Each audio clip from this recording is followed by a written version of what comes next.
The following program, The Russ Belville Show, is intended for responsible adults only. We advocate to the repeal of marijuana prohibition for adults. We discuss the science, culture, and controversy about America's marijuana laws. We do not advocate any illegal activity and encourage all listeners to learn their state and federal marijuana laws. Opinions and claims made by guests and advertisers on The Russ Belville Show are their own, and The Russ Belville Show cannot be held legally responsible for their validity or reliability. Viewer discretion is advised. You take a seed, you plant it, you grow it, you dry it, you roll it, you smoke it. You take a seed, you plant it, you grow it, you dry it, you roll it, you smoke it, and it goes down smooth. Hey! Spanning the continent to bring you the truth about cannabis and marijuana law reform. I smoke pot and I like it a lot. From the promise of legalization. And I think that we need to rethink and decriminalize our marijuana laws. To the agony of prohibition. One major responsibility is to encourage people to use less drugs. The Russ Belville Show, the voice of the marijuana nation. Yeah, I hear you had a question for me. Now, here's your host, Radical Russ Belville. We love it. Good day, tokers and tokettes, and welcome to the show. It is Tuesday, February 25th, 2014, and it's got to be 420 somewhere in the world. Thanks for being here. We've got so much to cover and so little time to do it. But for the next 2 hours, stay tuned and you will get plenty of marijuana education right here on 420 Radio. Looking forward to this weekend. On Thursday, I will be in Minnesota. I'll be in Minneapolis, appearing at a Minnesota Normal event that will feature myself as well as Keith Strop, the founder of Normal, and Neil Franklin, the executive director of Law Enforcement Against Prohibition. Tickets are on sale. You can go to the Minnesota Normal website, mnnormal.org, and find out more and get your tickets today. It will be a fantastic gathering, I'm sure. And we'll bring as much of it to you live here on 420 Radio as we can. So stay tuned on Thursday for that. We'll also be in Minneapolis on Friday with a live show from Minneapolis, and we'll have all sorts of interesting guests and highlights from the Minnesota Normal event for you coming up this Friday. Now, on today's show, we are continuing our look at the Oregon Cannabis Industry Association event that went on this last Saturday, Medical Marijuana Business 101. You know, the state of Oregon is going to be starting its legal dispensary system on March 3rd, and there's a lot of entrepreneurs, caregivers, dispensaries out there that want to know all the details of medical marijuana business. We're going to give you some highlights, just a clip from each one of the presentations that just gives you a little taste of what's going on at these seminars, and it'll make you really want to sign up for the next one. I'll be appearing at a seminar in March 30th and 31st, I believe, in Eugene, Oregon. So more and more of these seminars are coming online. We'll give you some highlights today at the end of the show, as well as a couple more highlights as we go into Hour 2 Toker Talk Radio. Also today, got a special guest on the show, Dean Becker. We spoke to him just a few shows ago from Law Enforcement Against Prohibition. He's also with Drug Truth Network, and he's got a new book out, To End the War on Drugs. We'll talk about that in our Reformers Readers segment right at half past the hour. Also on the show today, it's Electric Tuesday, so we'll hear from Electric Bob, get you some electronic dance music. I've got a behind the headlines on Kevin Sabet getting pwned in another legalization debate, this time in Florida. And our 420 Radio News comes up right after this first break. We've got a new poll on medical marijuana in New York, tax figures from Pueblo, Colorado, more reports of families moving for medical marijuana, and the Russian drug czar speaks out against legalization. Back after these messages from our 420 friendly sponsors. Support these advertisers because their ad money goes straight to the Russ Belville Show. You're tuned into the Russ Belville Show, the voice of the marijuana nation.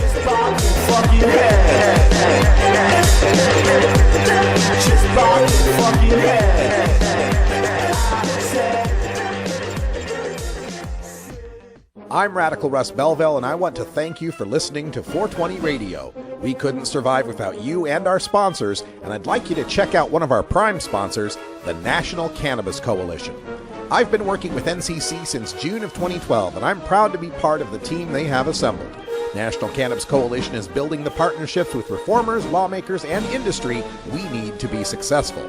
Visit the National Cannabis Coalition website at nationalcannabiscoalition.com or the easier-to-remember ncc420.com. That's where you'll get the exclusive first look at my radical rants, as well as informative articles from the nation's top cannabis pundits. Visit ncc420.com today, and if you have your phone handy, text Russ to 420-420 to support NCC and 420 Radio. It's a free text message that helps us help you end adult marijuana prohibition. Learn more at ncc420.com, and thanks for supporting independent marijuana legalization public radio. You can get 420 Radio on the go with our Shoutcast stream for all internet-enabled media players. Go to rad-r.us/420shout or just click the Shoutcast icon below the live radio feed at 420radio.org. The law offices of Omar Figueroa would like to remind you to stand up for your rights. Please do not give up your precious liberties. There's nothing wrong with standing up for our constitutional rights, and in fact, it's the best way to honor the Constitution that recognizes our natural rights. Treat law enforcement with respect and respect the Constitution by standing up for your rights. If you are detained or arrested, stand up for your rights by repeating, "I respectfully invoke all of my legal and constitutional rights. I do not consent to any search and seizure. I want to remain silent, and I want to speak with my attorney, Omar Figueroa." Omar Figueroa has more than a decade of experience in federal and California courts and graduated from Yale University, Stanford Law School, and Trial Lawyers College. Please contact the law offices of Omar Figueroa at 415-489-0420 or 707-829-0215 or on the web at omarfigueroa.com.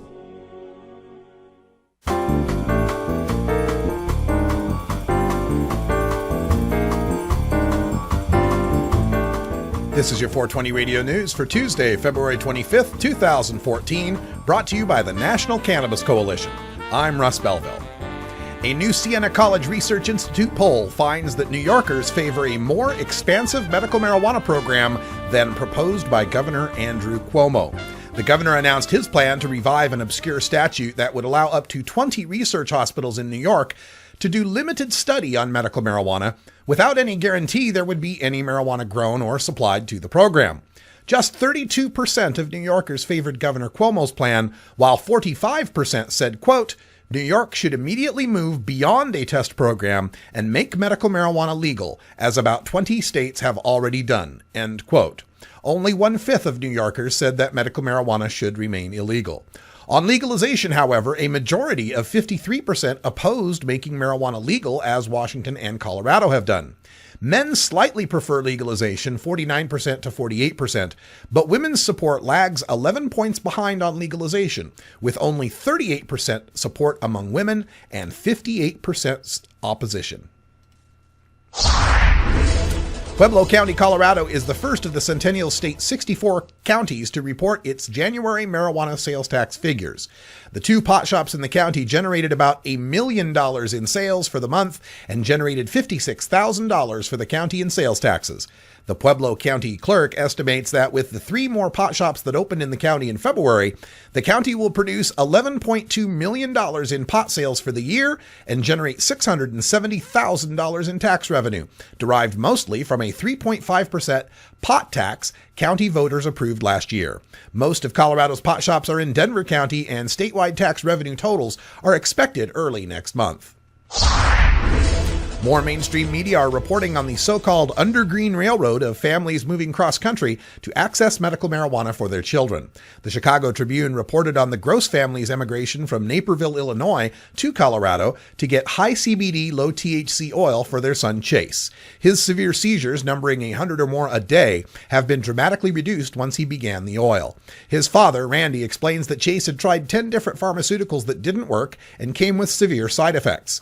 In North Carolina, WRAL in Raleigh reported on Zora Carlin, another little girl with severe seizures. Her mother, Dawn, explained how on one pharmaceutical, Zora, quote, would bang her head and scratch herself until she would bleed, end quote.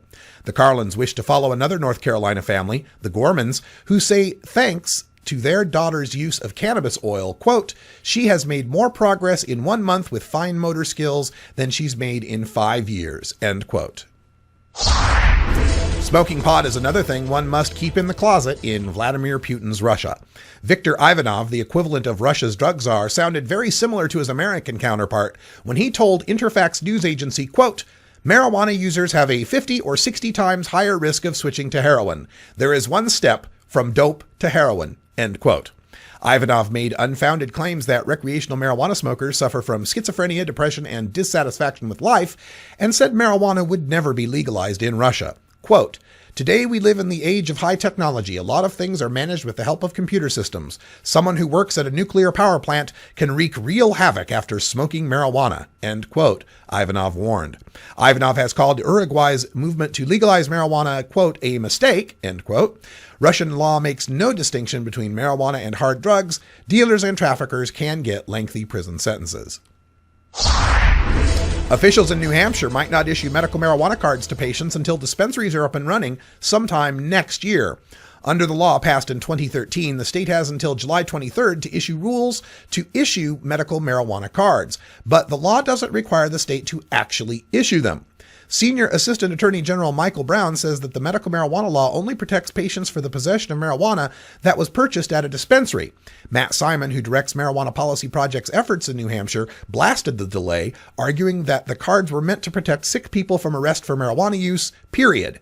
Simon further alleges that lawmakers agreed that the cards would be issued before dispensaries went online as a compromise for acceding to the governor's insistence on removing the right of patients to home grow.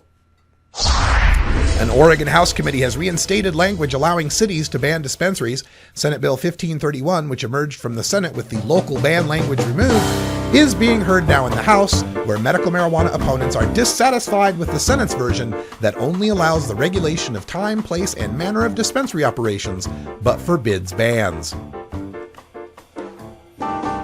This has been your 420 Radio News for Tuesday, February 25th, 2014. I'm Russ Belville. Transcripts of 420 Radio News are available exclusively at the National Cannabis Coalition. Visit ncc420.com to download today. When we come back, we'll go behind the headlines and take a look at a Florida medical marijuana debate between John Morgan and Alan St. Pierre for medical marijuana, and Kevin Sabet and Eric Voth against medical marijuana. You're listening to The Russ Belville Show on 420radio.org. We'll be right back.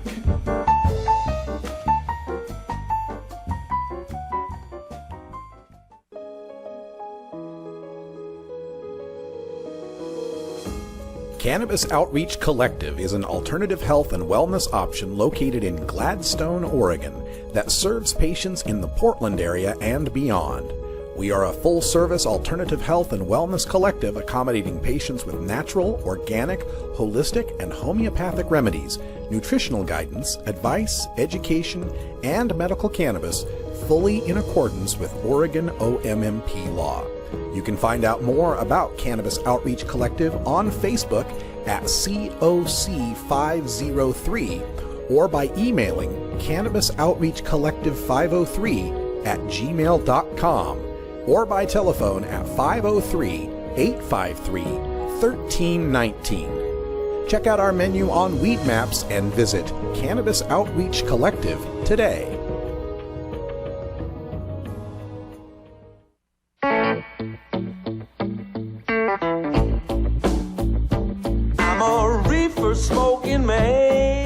Wood Pipe Smoke Shop and Speakeasy is your source for cannabis community gear in southern Wisconsin.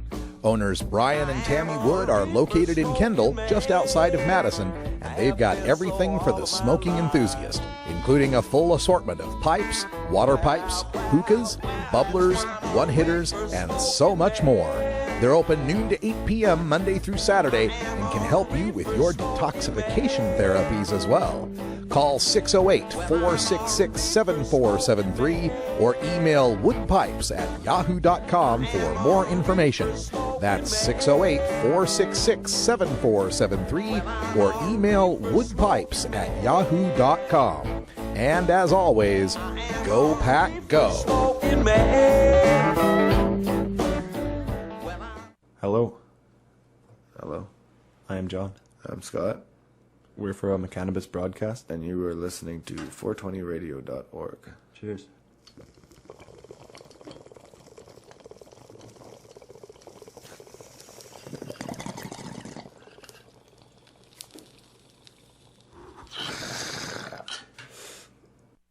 Welcome back, everyone. Time for us to go behind the headlines. And last night at the University of Tampa, there was a medical marijuana debate. Now, you know, Florida will be voting on a constitutional amendment to legalize in November, medical use of marijuana. And to discuss the issue, the University of Tampa hosted a debate between the chief petitioner, who's attorney John Morgan, and marijuana's public enemy number one, Kevin Sabet, from the misnamed Smart Approaches to Marijuana.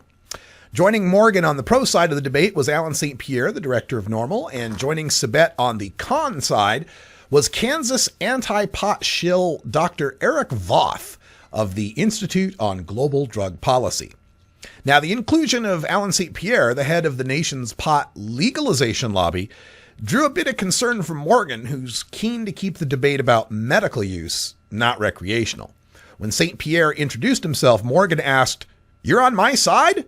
You're for legalization." St. Pierre responded, "Don't worry, we won't get into that much."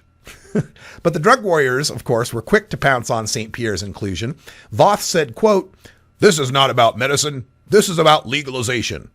He also called medical marijuana, quote, "a Trojan horse," end quote, that is being driven by the marijuana lobby. Kevin Sabet continued the slippery slope theory, claiming medical marijuana is a, quote, "brilliant public relations strategy," end quote, on the part of pro-marijuana forces to, quote, "use sick people to move toward legalization," end quote. Both men pointed out that every Florida medical association opposes medical marijuana, and for Sabet, quote, "when I see that, I don't have to ask any more questions," end quote. Like, I suppose, how is it over 1 million Americans are getting effective relief from medical marijuana in plant form? Nope. Don't need to ask the question. The medical associations say we don't even have to ask. Morgan moved quickly to dismiss the slippery slope talking point. Quote, "The word slippery slope is a scare tactic," Morgan said. "If we were about slippery slopes and kids getting their hands on them, we'd have to outlaw booze, guns, and cars," end quote. Morgan also flatly stated, quote, "I don't trust the FDA. I trust an organic plant. There has never been one death as a result of marijuana," end quote. And showing little respect for his opponents, Morgan objected to, quote, "a guy from a cornfield in Iowa telling me what my motives are," end quote, probably referring to Kansan Dr. Voth, not Iowan, but what's the difference? And, quote, "a political science major," end quote, "with no medical or scientific credentials dedicated to, quote, selling fear," end quote, referring, of course, to Kevin Sabet. Now, Sabet tried scaring the very pro-medical marijuana crowd with the specter of Florida's OxyContin pill mill problem, saying that the medical marijuana amendment language is so vague, the state will end up with pot mills as well. Oh no, pot mills where people who are OxyContin addicts could switch to something far safer for pain relief. Ooh, how scary. Sabet would prefer the FDA approved a safe drug, like the FDA approved Vioxx, Fen-Phen, and Yaz. The FDA approves a safe drug containing the constituents of cannabis, packaged and sold in precise formulations and dosages. Quote, "What we need to do is figure out the things in marijuana that are effective medicines, and we're very close to doing that, figure out what the effective doses are, and bring it to market," end quote, Voth said. Sabet and Voth both tried to paint Morgan as a multi-billionaire trying to use medical marijuana as a front for legalization. Quote, "It's hard to have a civil conversation with someone who is so disagreeable," end quote, Morgan, or Sabet said about Morgan's, quote, "vitriolic and personal attacks," end quote. But before the debate, Sabet tweeted, quote, "About to debate John Morgan and Alan St. Pierre at UT. If this is about medicine, why am I debating a trial lawyer and a legalization crusader?" End quote. Then after the debate, Sabet snapped a picture of Morgan getting into his limousine and tweeted it out, adding, quote, "Florida's biggest supporter of marijuana gets into his massive stretch limousine." Sorry, lost the place. Florida's biggest supporter of marijuana gets into his massive stretch limo tonight after our debate. How predictable, end quote. So, if you're keeping score, calling Sabet a fear-selling political hack is vitriolic and personal, but Sabet impugning Morgan's wealth, career, and debate partner is not. Now, St. Pierre concluded that medical marijuana in Florida is going to pass, saying, quote, "This is about personal freedom and self-preservation, and you can't win in America when you fight personal freedom and self-preservation," end quote. One member of the audience fighting for self-preservation, my friend Kathy Jordan, who has successfully outlived her Lou Gehrig's disease for almost 3 decades thanks to medical marijuana, dismissed Sabet's and Voth's calls to wait for clinical FDA trials, saying, "Some people just can't wait." All right, we just can't wait any longer. We almost missed 420. Had to go a little long on that one, but we're here with Brian the Red. Hey. We got a smorgasbord of strains all mixed up in here. Let's see what we end up with. Salad. Be right back. Oh, have you ever met that funny reefer man? A reefer man. Have you ever met that funny reefer man? A reefer man. If he said he swam to China, he would sell you South Carolina. Then you know you're talking to that reefer man.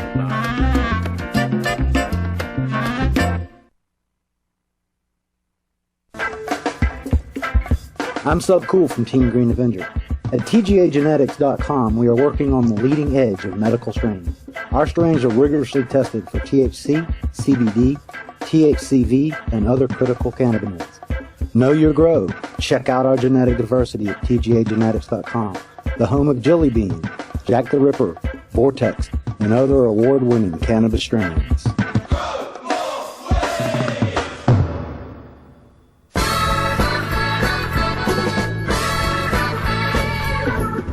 Support the Russ Belville Show. Text the word Russ to 420-420 and connect with the National Cannabis Coalition. You can also send $10 to the Russ Belville Show right from your smartphone. That's Russ to 420-420.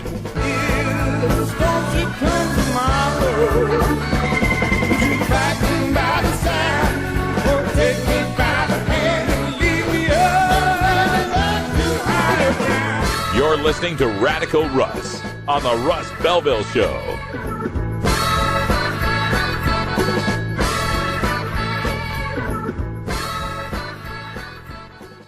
Tokers, there's no good reason to get your dog stoned. While it might not harm them physically, imagine being a dog who already begs for treats all day, and then imagine that dog having the munchies. Not cool.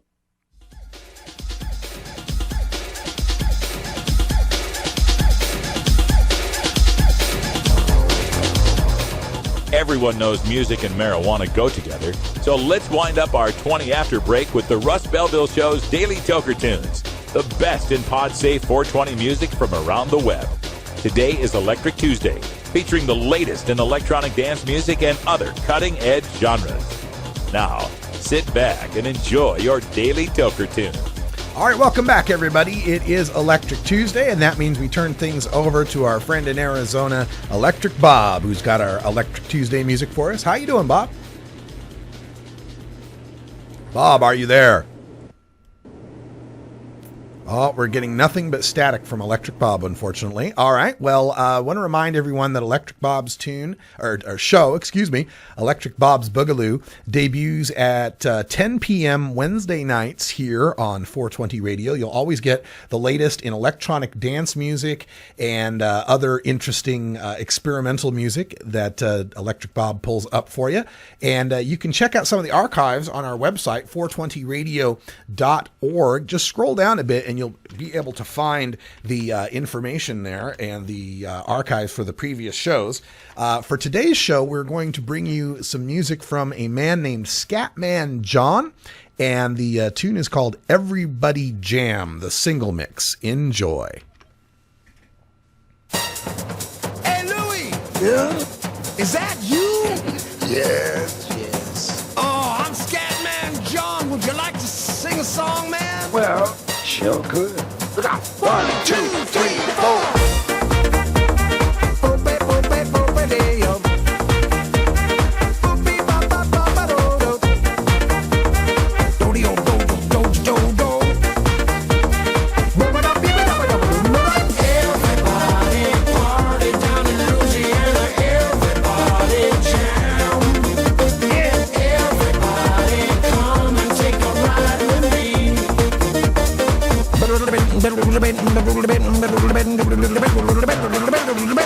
Follow me, everybody, let's head down south to the land of the man with the message. His name was Satch, and he played on the natch every time he played the horn and the blues was born. Everybody saying that the way he was playing had the whole world praying that he never gonna stop. He taught the scat man all about scat. He's the father of it all, as a matter of fact. Louis was a legend in New Orleans and the Louisiana Dixieland scene. He made a decision that the old time religion could be played out the horn and the blues was born. Satch knows breathing deep in my soul. Let me sing it to you, hallelujah. Hey, hey, what do you say?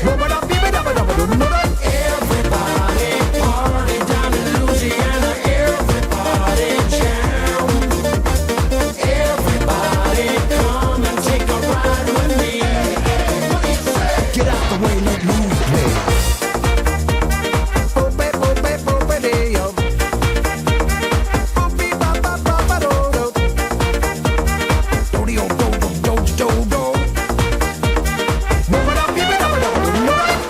That I learned from Lewis. He only gave it to us because he knew what we renew us. Love is the answer, scat's where it's at. Louis said that you can even teach a cat scat. Hear me talking, I be talking to you. Louis was one swinging happy guru. You wanna hear the greatest trumpet in the world? Well, sing along with me, sing along now. Join me in the opening and join me in the bow. Singing at the sunset, singing at the dawn. You got to get it up if you wanna get it on. Satch knows breathing deep in my soul. Let me sing it to you, hallelujah. Hey, hey, what do you say? Get out the way, let Louis play. Everybody party down in Louisiana. Everybody jam. Everybody come and take a ride with me. Yeah. Come on, everybody. What you think of that scat, Satch? As we cats say, it gas me, man. How about a little solo, Louis? Yeah.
Support the Russ Belville Show.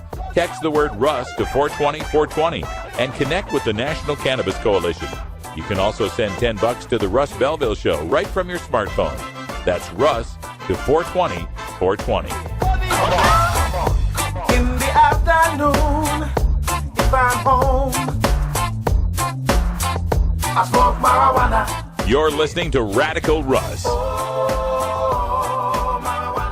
on the Russ Belville Show. Oh, marijuana.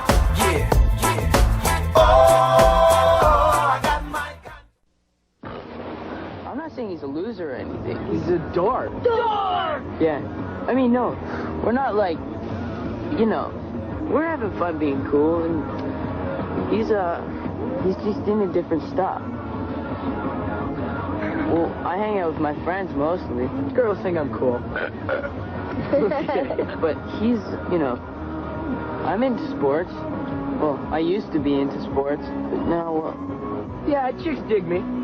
Well, yeah, I guess he has friends too. Yeah, I think having girlfriends is okay, but you know, we like to party, right? Guys like him, they don't like to party like we do. You know, we're having a lot of fun. Truth is, there's a million things to do that are more fun than sitting around getting stoned. Yeah, we like to party. Did I say that already? Free Weed from Danny Danko, starring Danny Danko from Brooklyn, New York. Wednesdays at 5 p.m. Pacific on 420radio.org.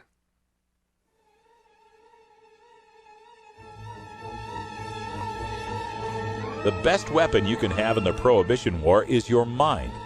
Fill your head with the knowledge you need by checking out this latest entry in the Russ Belville Show's Reformer's Reader.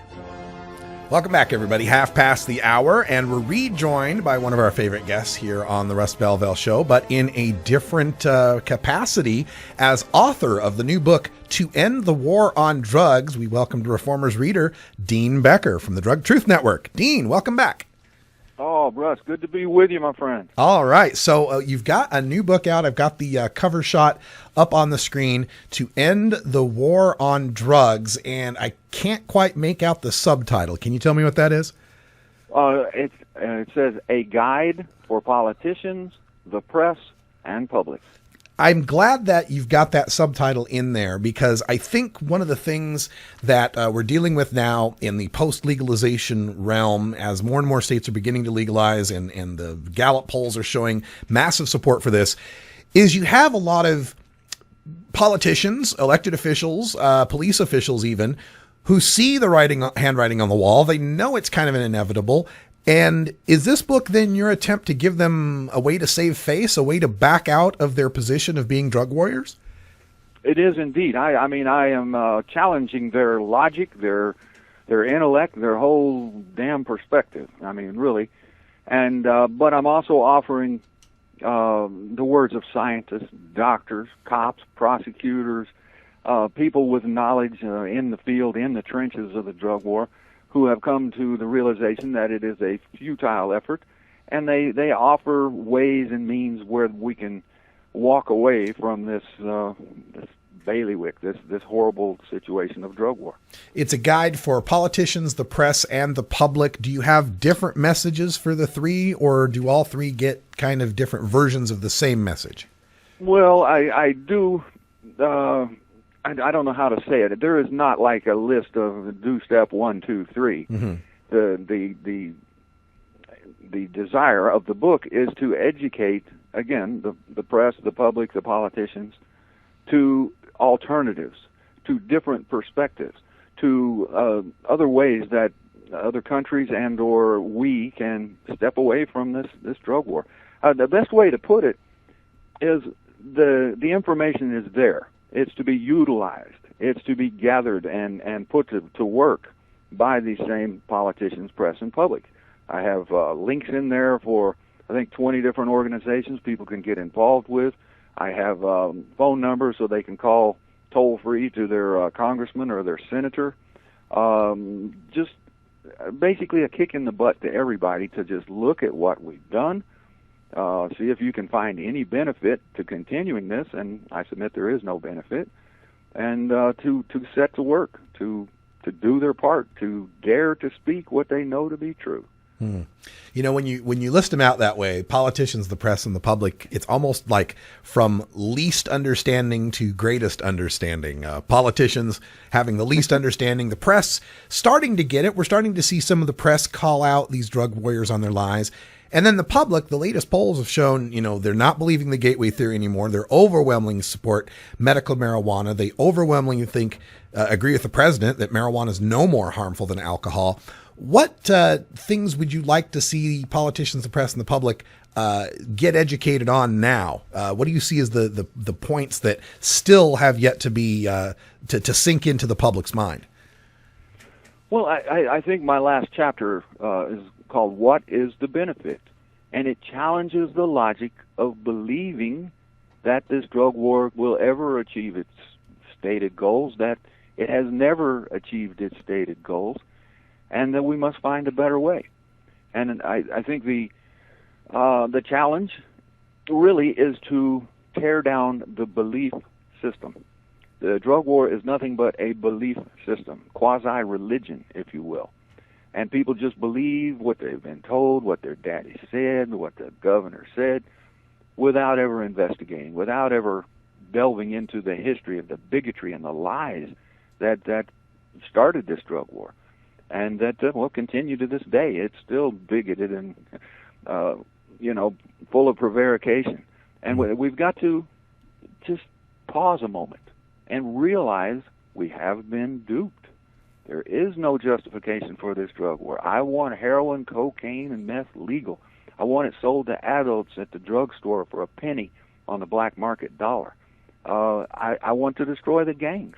The fact of the matter is 90 I figure 98% of the gangs in America exist solely to sell contaminated drugs to our children. And again, what is the benefit?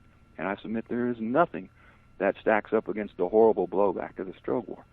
We're speaking with Dean Becker. He's the author of To End the War on Drugs, a guide for politicians, the press, and the public. And Dean, where is this book available if people want to get their hands on a copy? Well, I wish I could tell you it was available now. I'm actually dealing right now with Amazon and Kindle. By Friday, it should be available. Oh, fantastic. We had a problem, a glitch in one of our files. We had to resubmit. Otherwise, it would have been ready today. And I'm sorry, it's going to be a couple more. But if I may, I'd like to point out a couple of the chapters. Sure. It starts with me talking about incrementalism is a killer.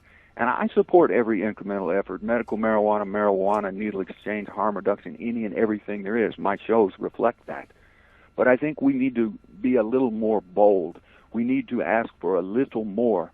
But even more than that, we need to, whether we're asking for medical marijuana or whatever, is to challenge these legislators to tell us what is the benefit of continuing down the road they prefer. And they are ignorant, they're superstitious, and totally without valid reasons to continue this. It's what their daddy did.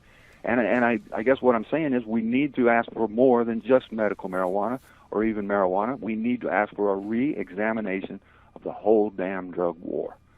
You know, I think almost everyone, I think the last stat I saw was only 7% of the people thought the drug war was winnable. And we've gotten to a point where people can see the harms of continuing this fruitless prohibition, but do they yet see the benefits of legalization, the good things that can happen, aside from just erasing or ameliorating the harms of prohibition itself, the benefits that cannabis can bring us? And I think that also brings us back to some misconceptions the public still has. For example, this governor, was it Walker up in Wisconsin, the idea that people drink to be social, but people smoke pot to get high, those kind of misconceptions. Does your book kind of outline the positives? I mean, is that what you're talking about? The positives of marijuana legalization, aside from just erasing the negatives of prohibition? Oh, certainly. We have a complete chapter full of experts talking about medical cannabis. We have Norton Arbalez, who runs the River Rock Wellness Center in Denver.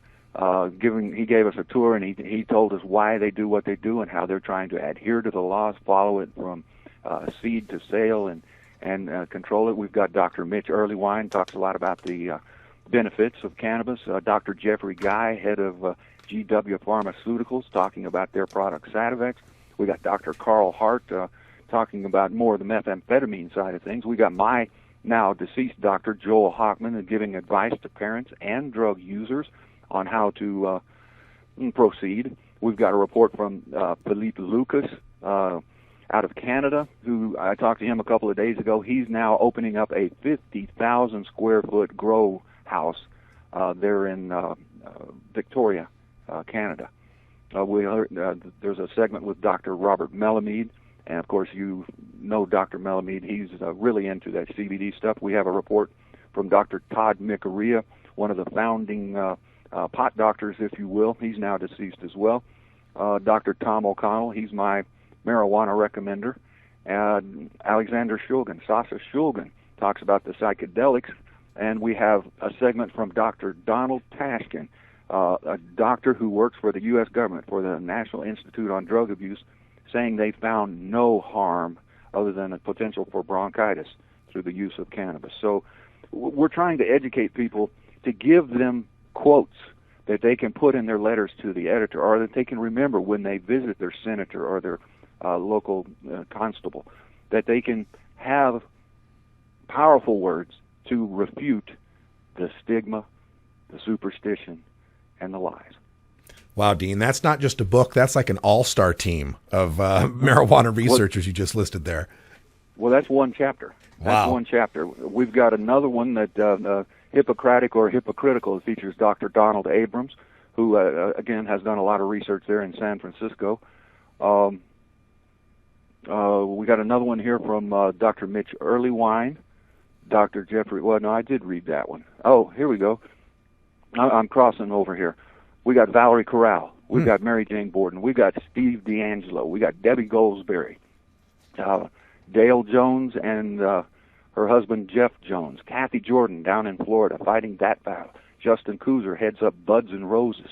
Michael Crowitz, who heads up Veterans for medical marijuana. I get it right. Mary Lynn Mathry of Patients Out of Time. Elvie Musica, who gets 300 joints every month from the U.S. government. And we got Irvin Rosenfeld, who gets 300 joints every 25 days from the U.S. government, talking about how it's benefited their lives, given them decades without pain, and being supplied through the DEA, the FDA, and certified by the U.S. government. Dean, I can't wait to get my hands on a copy of this book. I often tell people there's only 2 people on the planet who've probably interviewed and spoken to more activists and researchers on marijuana than myself, and that's you and Casper Leach. So you've been doing fantastic work for so long. I know that people will get a huge benefit out of your wisdom and experience in this book. Tell folks again, if they want to get in touch with you, contact you, get more information about the book, how can they do that? Well, sure. I just wanted to close with, I've mentioned a couple or 3 of the chapters. There's 14 of them. We've got a LEAP chapter. We've got a prison chapter. We've got Parents Against Prohibition, Money for Nothing with Scott Bullock and Ethan Fampe. A whole chapter on drug war advocates, journalism or jingoism, Plata or Plomo, talking about Mexico, and Fear is What They Preach, talking about the religious aspect. You can learn more by going to endthedrugwar.us, and as I say, by Friday it should be available, the paperback on Amazon and digital on Kindle. And you can reach me, Dean, at drugtruth.net. I hope you will. We need to spread this around the globe. This is impacting this whole planet. We need to end this madness. All right. Thank you, Dean Becker. And encourage everyone also to listen to Dean's shows here on 420radio.org, Century of Lies and Cultural Baggage that replay regularly. Dean, thanks so much. And again, I can't wait to see you. Thank you. All right. When we come back, we'll have highlights from the Oregon Cannabis Industry Association Medical Marijuana Business 101 conference that took place this Saturday. You'll be learning about bookkeeping, trademark law, product liability law, and questions and answers from the Oregon Health Authority with a very, very controversial statement.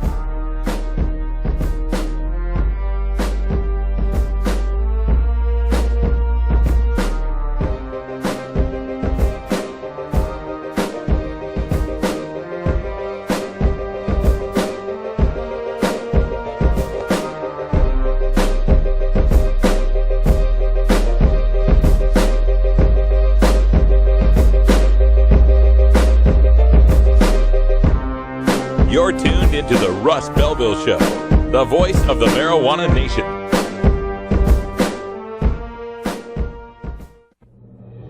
New Approach Oregon is a coalition of Oregon citizens who believe that treating marijuana use as a crime has failed, costing taxpayers millions in law enforcement resources.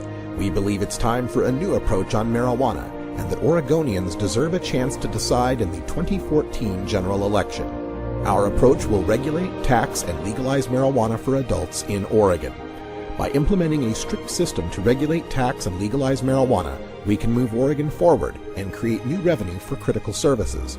Under our approach for 2014, 40% of funds would support K-12 education, 20% would support mental health and treatment services, and 15% would be dedicated to law enforcement. Public opinion, coupled with victories in Washington and Colorado, confirms marijuana legalization is inevitable. Visit our website at newapproachoregon.com or our page on Facebook at New Approach Oregon.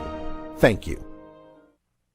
You can get 420 Radio on the go with the TuneIn Radio app for all mobile platforms. Go to rad-r.us/420tunein or just click the TuneIn Radio icon below the live radio feed on 420radio.org.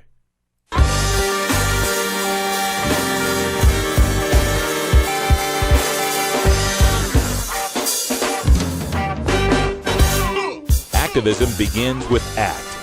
The Russ Belville Show features the stories of hardworking grassroots activists working for an end to prohibition in today's activist agenda. Welcome back, everyone, to 45 after the hour. And this weekend, Saturday, we were at the Oregon Cannabis Industry Association's Medical Marijuana Business 101 seminar. Brian the Red got us some excellent footage. We're going to bring you some highlights of that right now, so enjoy. Hey everyone, Radical Russ here at the Oregon Cannabis Industry Association seminar that's going on here at Occidental Brewing.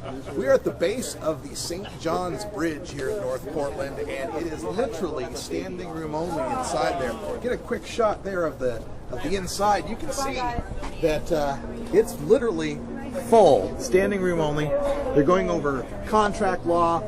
The new dispensary law is up for grabs there too, and many, many experts from all across the cannabis industry are here to let the people know what's happening. And the agenda here, full agenda. Brian's been here recording all day. We'll give you some of the highlights from some of the most popular speakers there. Amy Margolis from the law office of Amy Margolis is here. We've got corporate and securities law, federal marijuana policy with U.S. Representative Earl Blumenauer, who's been a stalwart fighter for our rights there in the United States Congress, employment law, intellectual property law, product liability law, tax and accounting, the new House Bill 3460 compliance. How do people keep in compliance if they've been running a pseudo dispensary to this point? How do they get legal? That's all the kind of questions they're answering here at the Oregon Cannabis Industry Association. You can check them out, OCIA, their OR Cannabis Industry on the web, and we'll be talking more to them as well. So thanks for joining us here for our special coverage Saturday, kind of a misty, cool February day here in Portland, Oregon. Until next time, take care of each other, tokers. Is there anything within the law, or is there going to be anything within the law to be able to allow people from other states to come into the facilities when they are visiting the state, visiting and spending money in their state? Currently not allowed by law. If they have a valid registered card from another state. No, they have to get a card in this state. Oregon card only. OMMP card. Yes. Yeah, and I do want to caution everybody. It is my understanding that the OMMP program recognizes when you send the application in, that does not hold for the dispensary. You must have a card. If you don't have a card and you get in, you are in trouble as far as I'm concerned. Whatever the OMMP program does to say, okay, well, you've applied for it, even though it takes them 48 years to issue that card, not happening in this. It must be a valid, live, used, identified, and verified OMMP card. And Oregon State ID. With Oregon State ID.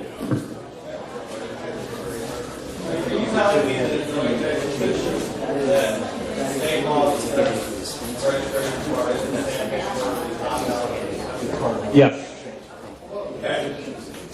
What was the question? Oh, the question is an OHA's position that a card, an applied for OMP card is not a valid card to get into a facility. With proof of mailing it. It is not going to be considered valid. You should talk to Shannon about that. How? Because that's currently the case. Is that right? I mean, currently you can go with that. I've got a question. If a dispensary or a website were raided by the police, who should we contact to be penalized for the final interpretation of the rules?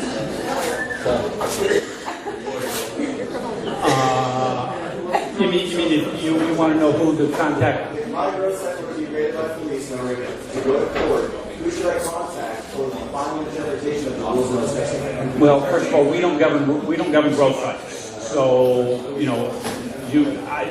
your lawyer would know who to contact. I have no idea. DOJ, I guess. I mean, I don't know. I'm not a lawyer. Talk to Amy. She'll be able to answer that for you a lot better than I. I'll take one more. Go ahead. Last question. With regard to all medicine, it has to be lab tested. And, medical marijuana facilities not defined by the statute or one rule. It's supposed to be intended. It's all about only dispensary. That's what what about testing facilities? Are those illegal?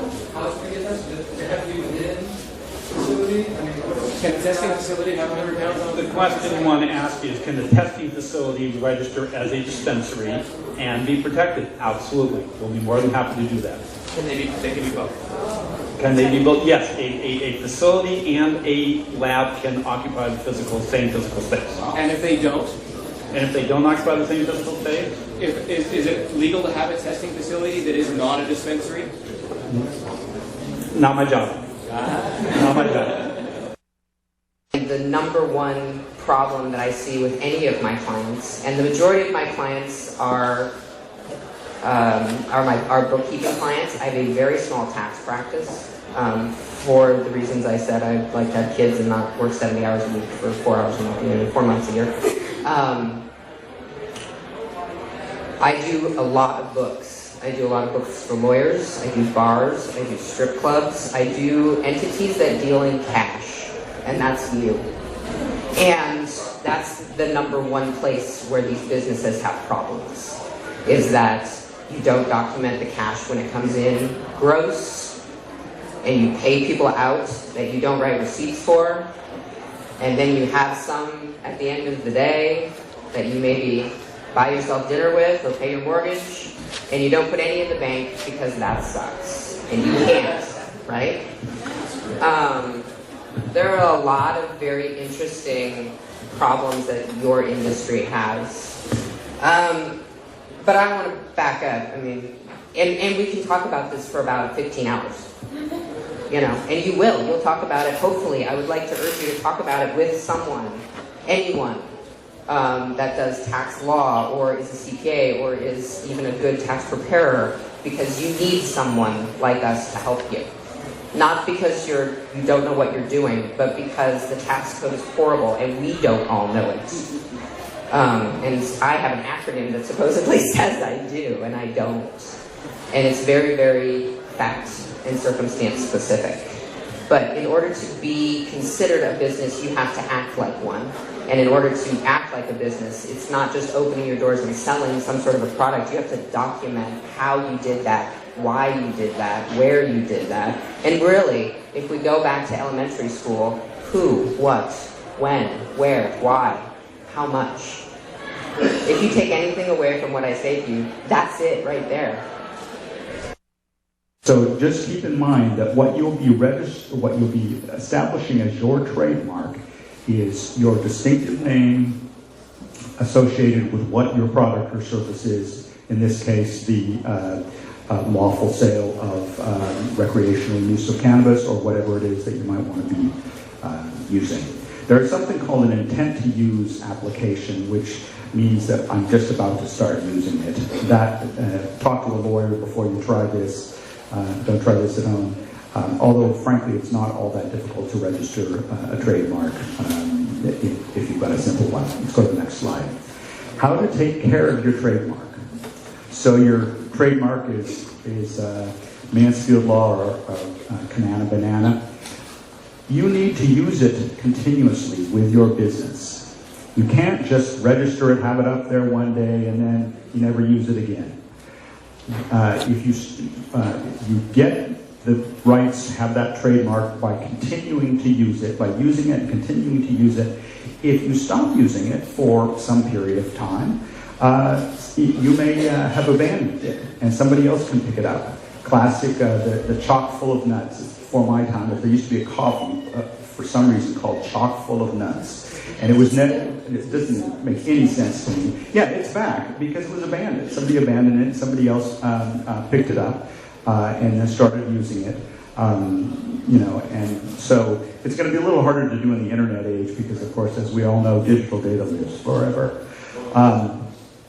The other thing to do, you probably won't be worried about this, license carefully, monitor and enforce. If you know somebody else, the reason Starbucks and Disney sue people is not just because they're mega corporations. It's because if they don't sue people, they'll lose the rights to their trademark. They have to sue. Once you have a trademark, it doesn't mean you have to go filing lawsuits. But if you know about other people using Canana Banana and Mansfield Law, by the way, there does happen to be somebody else in Illinois who has Mansfield Law, somebody who's clever and on their iPhone right now will figure that out. There can be geographic differentiations. Mine is not a national brand, but in Portland, I got that one nailed. So, product liability 101. Okay. Bottom line here. Manufacturers and sellers are liable for any harm caused by what's referred to as unreasonably dangerous products. Okay. What's an unreasonably dangerous product, you might ask? Good question. It's something that endangers people or property. It's not just a faulty product itself. So what we're talking about here is harm to a person, harm to other property, other objects. We're not talking about a product that doesn't work properly. Okay, so if you buy a car and it just doesn't work, it's a lemon, as they say, that's not what we're talking about. That may be a faulty product, and you may have reasons to get sued if you manufacture a car that just doesn't work right. If that car doesn't work right and hurt somebody, that's an unreasonably dangerous product. So some examples of unreasonably dangerous products: bicycles with faulty front forks that break, don't hold the wheel on, can result in injuries. Automobiles, I just mentioned, rollover accidents are an example of product liability claims that we see, or drugs, I'm speaking about pharmaceutical drugs here, that have undisclosed side effects, are all examples of the kind of broad range of product liability claims that we can see.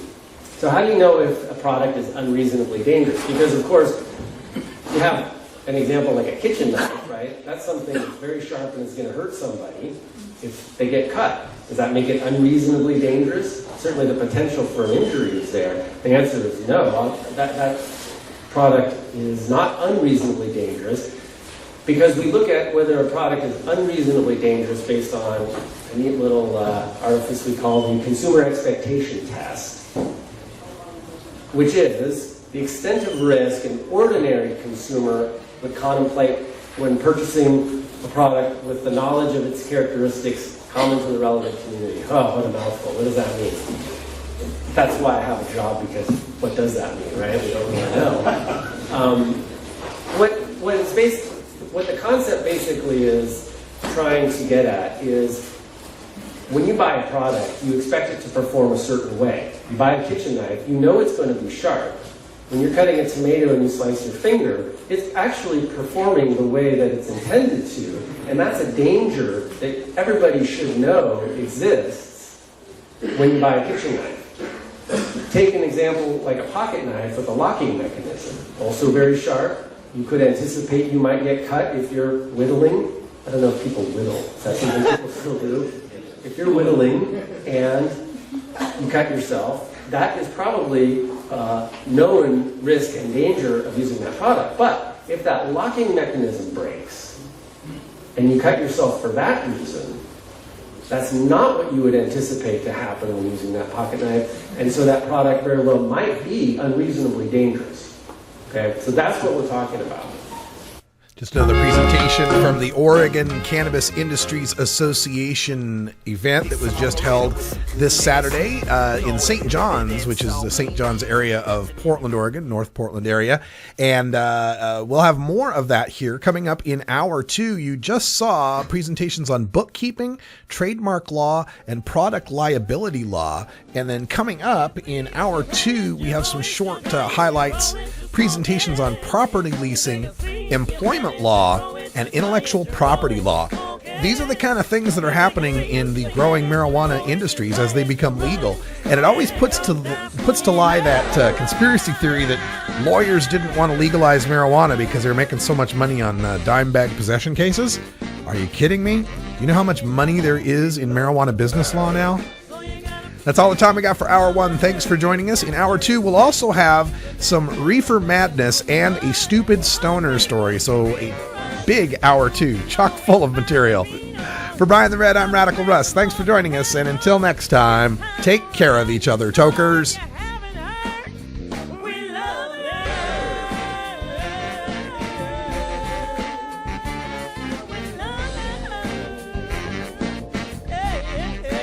This is the Russ Belville Show. The Russ Belville Show is blogging and podcasting daily at radicalruss.com. You take a seed, you plant it, you grow it, you dry it, you roll it, you smoke it. You take a seed, you plant it, you grow it, you dry it, you roll it, you smoke it.